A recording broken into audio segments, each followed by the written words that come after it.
The sinister truth behind John Henry. He wasn't fighting a machine but his masters. Everyone knows the ballad of John Henry, the steel-driving man who beat the steam drill with his hammer. But the story you've heard hides a darker reality.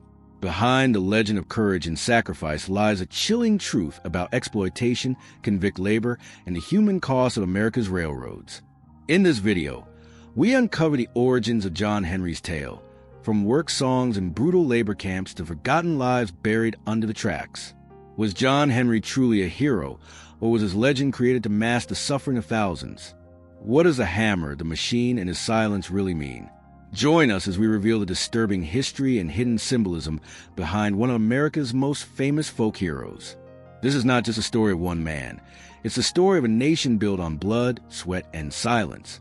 If you're fascinated by dark legends, forgotten truths, and the real history behind American folklore, this is a story you cannot miss. Don't forget to like, comment, and subscribe for more revelations from the shadows of history. More sinister stories are on the way. John Henry's story begins like a song carried by the wind across the Appalachian Mountains. He is remembered as a giant of a man, a steel driver whose hammer blows rang louder than the machines that threatened to replace him. In countless versions of the tale, he stood at the mouth of a tunnel, facing a steam drill that promised carve through rock faster than any human could. Crowds gathered, the air tense, as John Henry lifted his hammer and struck a rhythm that seemed to echo the heartbeat of every worker standing behind him. This was not just a contest. It was destiny, a man against the future. The popular ballad paints him as larger than life, a hero whose muscles strained against steel and smoke. Each swing of his hammer was described as shaking the very earth, sparks flying as iron met stone. The machine hissed, puffed, and roared, yet John Henry's rhythm never faltered. With every strike, he drove deeper into the mountain, as if proving that human will could not be outmatched by cold mechanics. The audience cheered, their faith in flesh and blood rekindled, believing they were witnessing man's eternal triumph over progress. According to tradition, the duel lasted for hours, sweat streaming down John Henry's face, his breath coming in harsh bursts. But still he swung, faster and harder, hammering his way to glory. The machine sputtered and groaned, struggling to keep pace with the man who seemed unstoppable. When the dust finally settled, the tunnel stretched further than the machine had carved. John Henry had won, collapsing with a hammer still clutched in his hands. The legend says he died with a smile, buried at the foot of the mountain he had conquered. To generations, this ending became a symbol of sacrifice and honor. Parents told it to their children as a tale of courage, and ballads kept his name alive long after his death. John Henry became more than a man. He became the promise that no matter how powerful machines grew, the human spirit would always endure. His story was repeated in work camps, in folk songs, and on railroad lines, giving hope to those who faced backbreaking labor each day. The myth offered comfort. If John Henry could face down a machine and win, perhaps they too could endure their own struggles. But within the comforting rhythm of the song lies an unspoken question. If John Henry truly triumphed, why does the story always end in his death? Why must the symbol of human strength also be a martyr? Perhaps the legend was never meant to inspire hope alone, but to distract from something darker. The duel between man and machine was only the surface. Beneath it lurks another story, one where John Henry was never fighting technology at all, but the very system that demanded his life. And that is where the cracks in the legend begin to show. In the decades after the Civil War, America was racing to rebuild and expand. Railroads stretched across the land like veins of steel, promising prosperity and progress. But the price of this progress was paid by men who had little choice. Formerly enslaved people and convicts filled the labor camps, working under scorching sun and relentless overseers. To the railroad companies, these men were not heroes. They were disposable tools. The ballads of John Henry emerged from this environment, where the clash of hammer and steel was not just about strength, but survival in a system that consumed lives without hesitation. Songs about John Henry began as work chants, carrying rhythm to men swinging hammers in unison. They told of struggle, of defiance, but also of exhaustion and death. What seemed like a heroic tale to outsiders was, for those who sang it, a coded lament. The railroad tunnels were graveyards in disguise, where dozens collapsed from heat, hunger, and abuse. Behind every verse was a whisper, "This could be you." Yet, framing John Henry as a larger-than-life figure softened the horror, turning tragedy into entertainment and suffering into legend. Scholars later suggested that John Henry may have been based on a real man, possibly a prisoner leased out to railroad companies. This system, known as convict leasing, became one of the cruelest institutions in post-slavery America. Men were arrested on minor charges, then rented to companies that worked them to death in mines and on rail lines. If John Henry existed, his contest with the steam drill may not have been a glorious duel, but an order forced upon him, a test staged by those who owned his body and his labor. Winning meant nothing, because even victory was shackled to exploitation. The machine itself carried symbolic weight. In newspapers, steam drills were celebrated as proof of America's progress, a triumph of industry. But in work camps, the machine meant something else. It was the end of a man's worth. If technology could dig tunnels faster, then what was the value of human sweat and suffering? The legend of John Henry offered an answer, that even when discarded, a man could carve his name into history. Yet the cruel irony was that those who profited most in the story were not the workers who sang it, but the corporations that used it as propaganda to glorify their own projects. So when the ballad echoes, "John Henry died with a hammer in his hand," it is not only a story of courage. It is also a mask that conceals the reality of blood-soaked railways and forgotten graves. The cultural context reveals a disturbing truth. John Henry was less a hero and more a mirror of America's hunger for progress, no matter the human cost. And this begs a question. If the story was born from suffering, then what was the original tale that the songs try to hide? The earliest versions of John Henry's tale were not polished ballads sung for entertainment, but raw chants whispered in rhythm with hammer strikes. In these versions, there was no cheering crowd, no glory, and no final smile. Instead, there was the sound of men collapsing, of overseers demanding more, of a mountain that swallowed bodies whole. John Henry was not a hero who chose to fight. He was a man chosen by force, pushed beyond his limits to the amusement of those in power. Victory did not mean freedom. It meant death. And death was common currency on the rail lines. Reports from the late 19th century speak of prisoners worked until their bodies gave out. Some accounts describe competitions staged by railroad bosses, where men were forced to prove their worth against machines that threatened to replace them. The story of John Henry may have begun in one of these cruel spectacles. The image of him driving steel into rock faster than a steam drill hides a darker truth. He may have been killed to demonstrate that men were still useful, even in the age of machines. A celebration of labor on the surface, but in reality, it was a ritual of exploitation.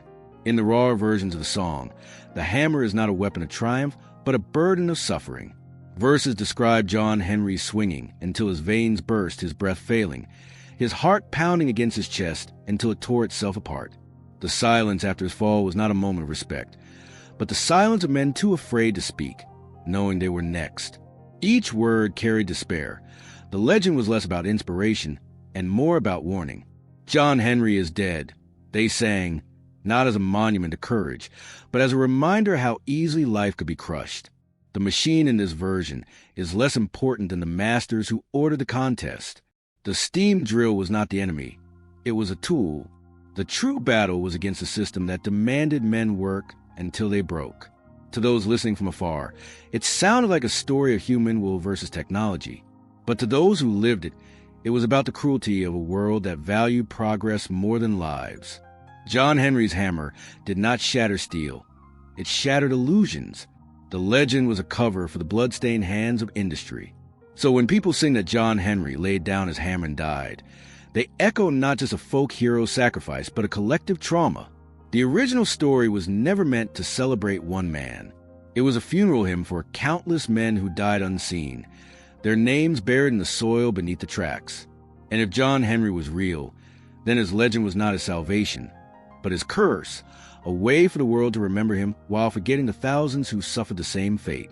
The question remains, was the legend a tribute to his strength or a distraction from the truth his death revealed? The hammer in John Henry's story is more than a tool. To workers, it symbolized dignity. the one thing they could claim as their own when everything else was controlled by overseers. Each swing was a declaration that they still mattered, yet the hammer also became a chain, binding men to endless toil, reminding them that their strength was valued only when it broke their bodies. The duality of the hammer mirrors the paradox of labor itself. Pride in work that simultaneously destroys the worker. This tension is what gives John Henry's legend its haunting resonance. The steam drill, often cast as the enemy, takes on a deeper meaning when viewed symbolically. It was not simply a machine, but the embodiment of industrial progress, relentless, impersonal, and unstoppable. To celebrate John Henry's victory over it was to celebrate humanity's spirit. But the machine's presence also reminded every man that no matter how strong, he was replaceable. John Henry's death at the moment of his triumph underscores this truth. Progress does not pause for heroes, it consumes them. The machine was never defeated. It merely waited for the next man to fall. Then comes the silence, the most chilling part of the story. After John Henry collapses, the ballad often pauses, as if time itself holds its breath. To audiences, this silence suggests reverence. But to the men who sang it, it echoed another reality. The silence of the camps, where no one dared protest after a death. The quiet was not a moment of respect, but of fear. It was a sound of submission, of voices swallowed by a system too powerful to fight. In that silence, the legend buried its darkest truth.